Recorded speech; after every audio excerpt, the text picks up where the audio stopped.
face à la baisse de leurs revenus, à la hausse des charges, à la concurrence déloyale engendrée par les accords de libre-échange dont celui de l'Union européenne-Mercosur, aux normes liées à une réglementation européenne complexe et rigide en matière agricole et au carcan bureaucratique de la France, les agriculteurs et les syndicats agricoles français ont haussé d'un cran la mobilisation.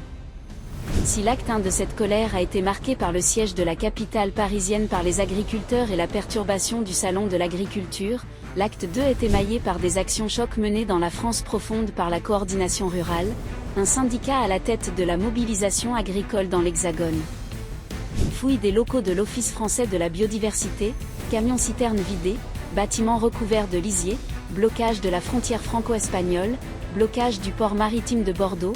La coordination rurale a radicalisé ses actions dans le centre-ouest et le sud-ouest de l'Hexagone lors d'une première semaine de mobilisation. Selon un sondage ELAB rendu public le 20 novembre, 81% des Français affichent de la sympathie voire du soutien vis-à-vis de la mobilisation des agriculteurs. Un soutien quasi intact par rapport aux actions du début d'année.